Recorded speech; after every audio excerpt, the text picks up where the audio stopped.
150 personnes sans aucun masque, agglutinées pour fêter un anniversaire. Voilà ce qui s'est produit à Saint-Étienne le 1er octobre. Le procureur de la République de Saint-Étienne regrette une véritable catastrophe en termes sanitaires. Ils se sentent seuls et se disent abandonnés. Ces étudiants, ici à Paris comme dans d'autres métropoles, ont répondu à l'appel de syndicats étudiants. Ils se disent sacrifiés, un terme que réfute la ministre de l'Enseignement supérieur ce mardi. Alors que ces dernières semaines, plusieurs jeunes ont tenté de mettre fin à leur jour sur leur campus. Bonjour tout le monde, j'espère que vous allez bien. C'est Leïla pour apprendre le français. Et aujourd'hui encore, on va parler de l'actualité, même si on va la traiter un petit peu en retard.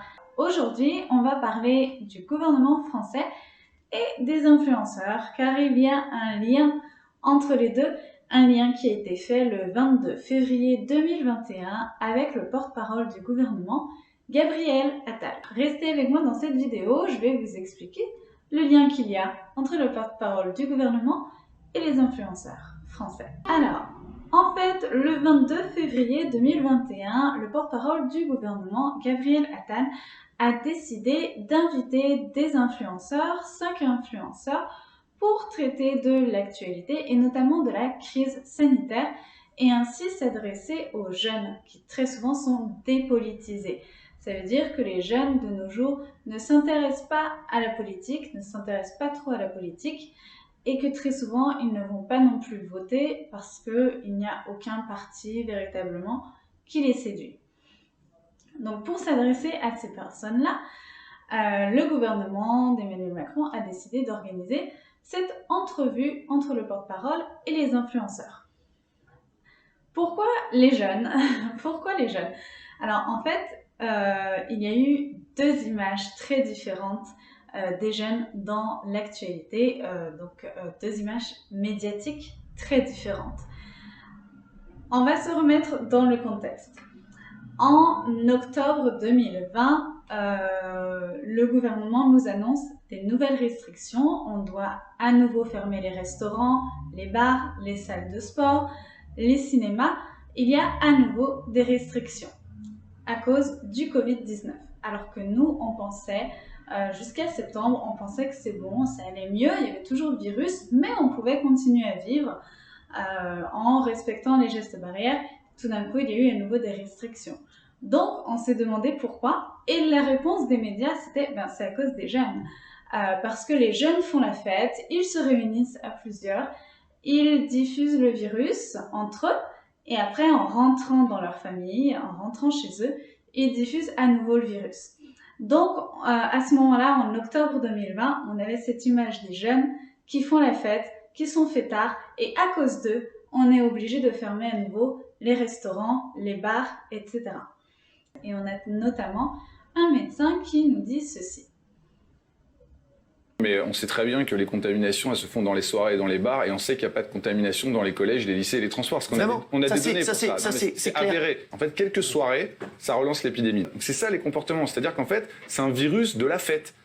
Donc il y a un animateur très connu en France, Cyril Hanouna, qui décide dans son émission de débat Balance ton poste, d'inviter justement le porte-parole du gouvernement, Gabriel Attal, et différents influenceurs, chroniqueurs qu'il connaît, et qui parlent surtout à des jeunes qui ont une communauté qui les suit, une communauté essentiellement constituée de jeunes.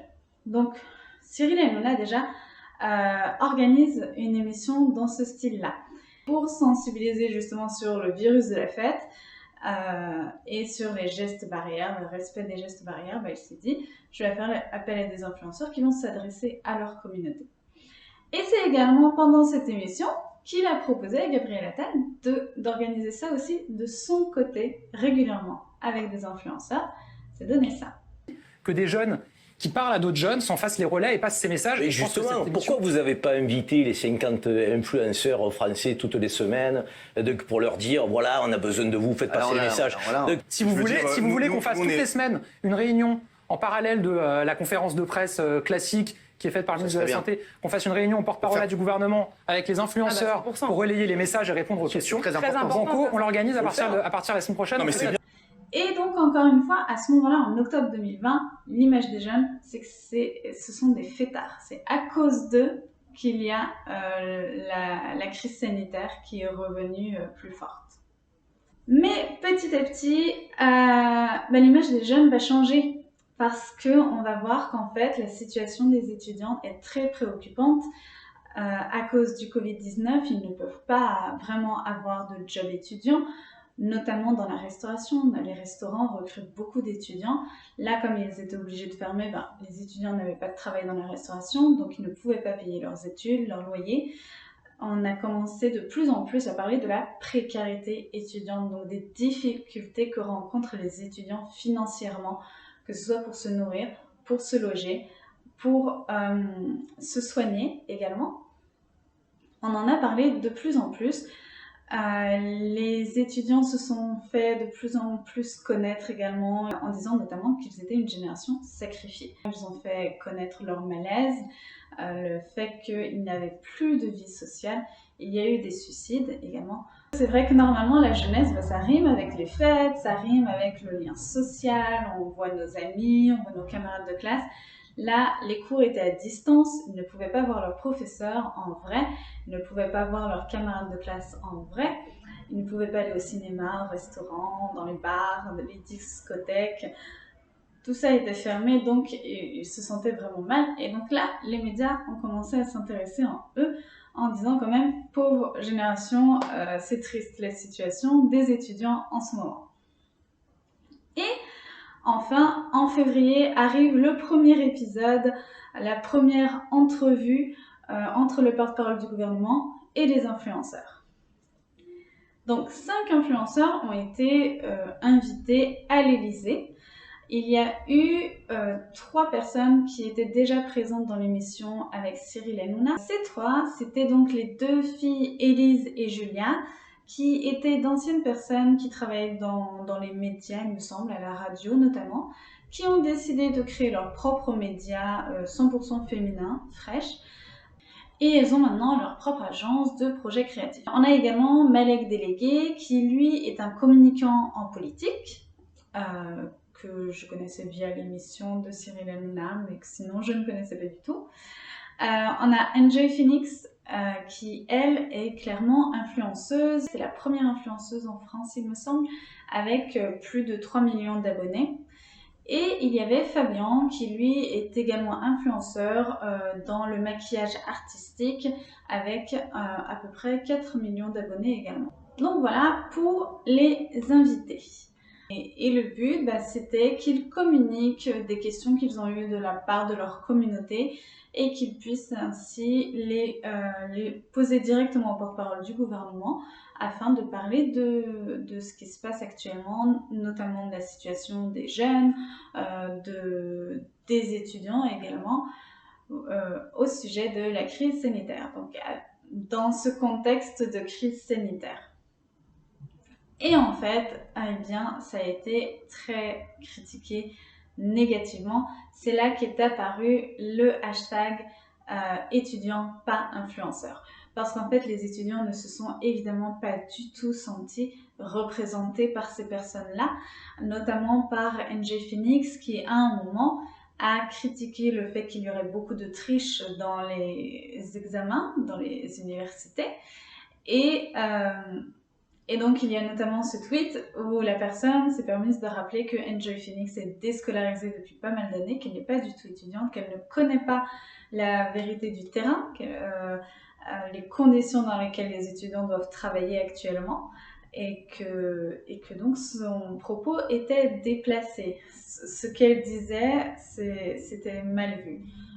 C'était pas la mieux placée pour parler de la situation des étudiants. Il y a également un autre tweet qui visait cette fois-ci Fabien, où les étudiants font des files pour aller chercher à manger dans des associations. Ils sont de plus en plus nombreux à solliciter l'aide alimentaire. Donc, ça veut dire qu'ils n'ont pas les moyens de s'acheter par eux-mêmes à manger. Ils doivent aller voir des associations pour recevoir des colis avec de la nourriture. Et il y a Fabien qui est invité à l'Élysée et qui, lui, pour ses 20 ans, alors qu'il n'a pas le permis, s'est permis de s'offrir une voiture à plus de 20 000 €. donc très mal vu. Ces hashtags ont été très largement diffusés sur les réseaux sociaux. Donc ça a été forcément un échec de la part du gouvernement de ce côté-là. Enjoy Phoenix elle-même a souligné que en fait, l'autre fait qu'ils n'étaient pas à leur place, c'est qu'il n'y avait pas de journalistes, donc en fait ils ne pouvaient rien contester.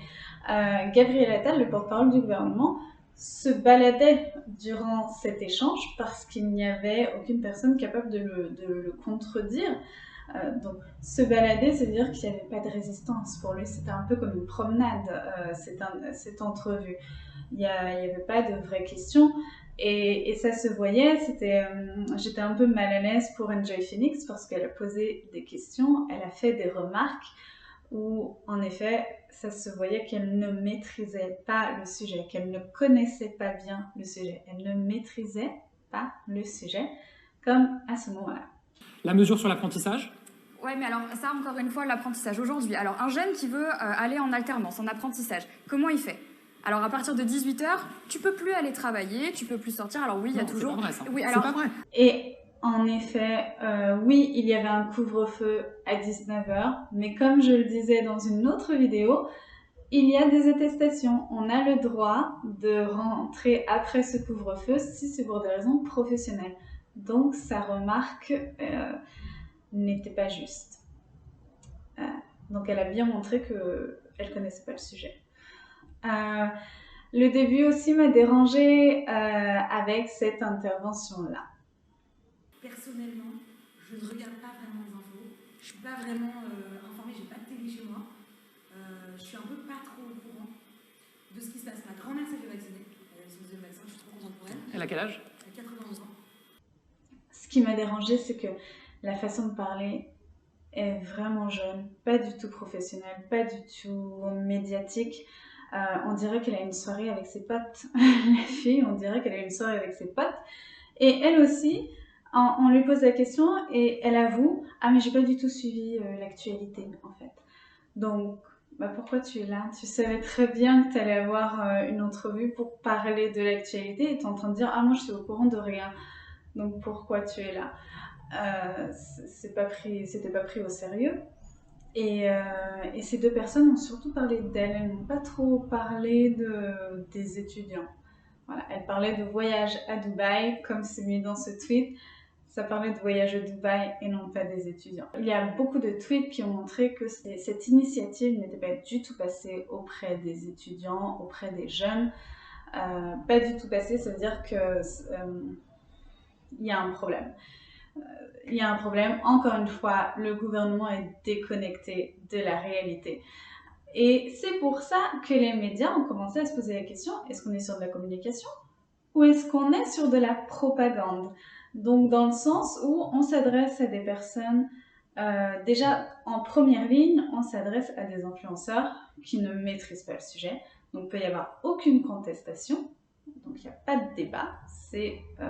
Vous absorbez ce que moi, porte-parole, je vous dis.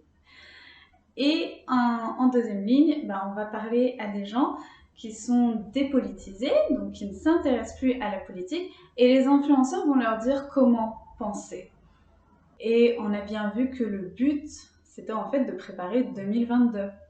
Parce qu'en 2022, il va y avoir les élections présidentielles en France, et on sent qu'il va y avoir un face-à-face très serré, donc il ne va pas y avoir beaucoup de votes de différence entre Marine Le Pen et Emmanuel Macron.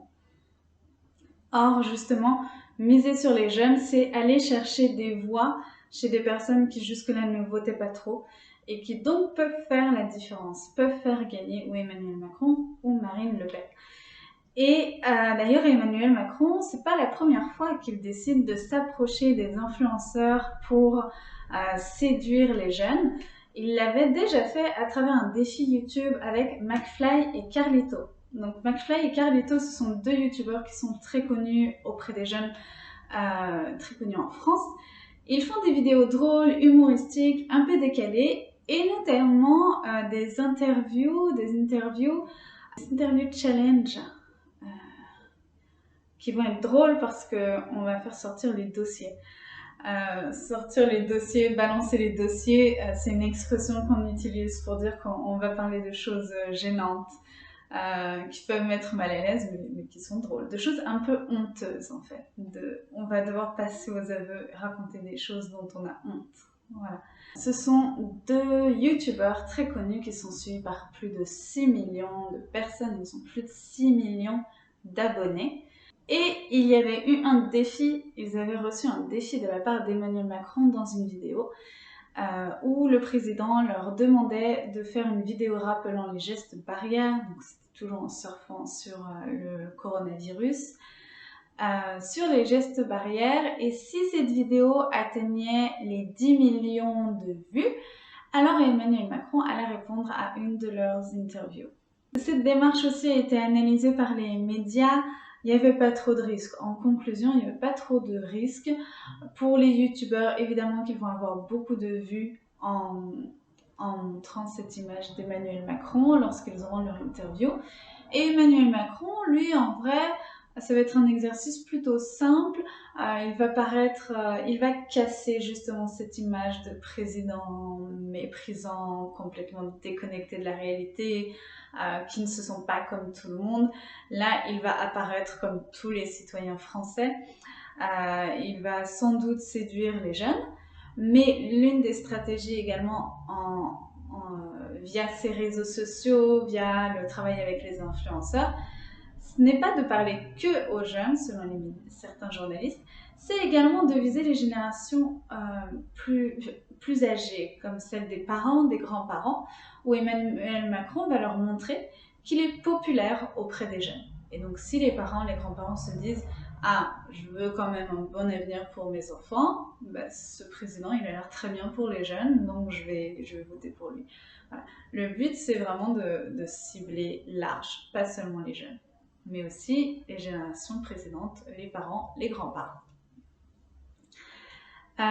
Donc oui, il n'y a pas de gros risque pour Emmanuel Macron. Il va montrer une image très, très normale, qui a aussi eu ses moments gênants, qui a aussi eu ses faiblesses sans doute.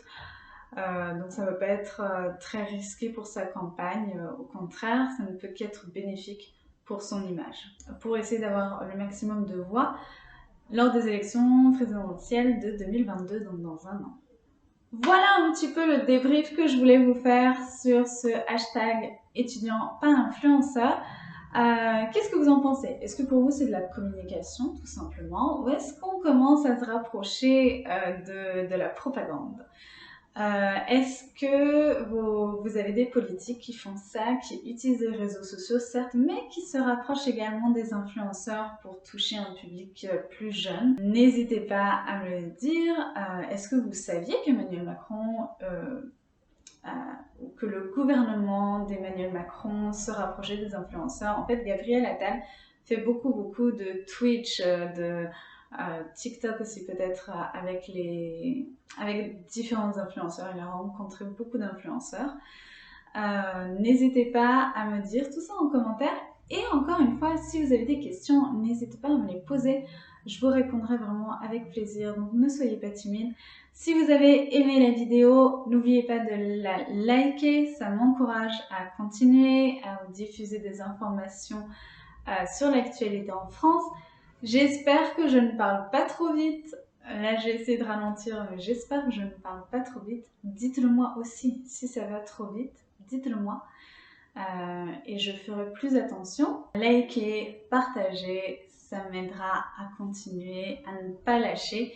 Et on se verra bientôt dans une autre vidéo. Si vous avez des sujets, des thèmes, encore une fois, vous pouvez me les communiquer en commentaire. Je serai ravie de traiter des sujets qui vous intéressent sur la France. Je vous souhaite une excellente journée et j'espère vous revoir très vite dans une autre vidéo. Bye bye, à bientôt!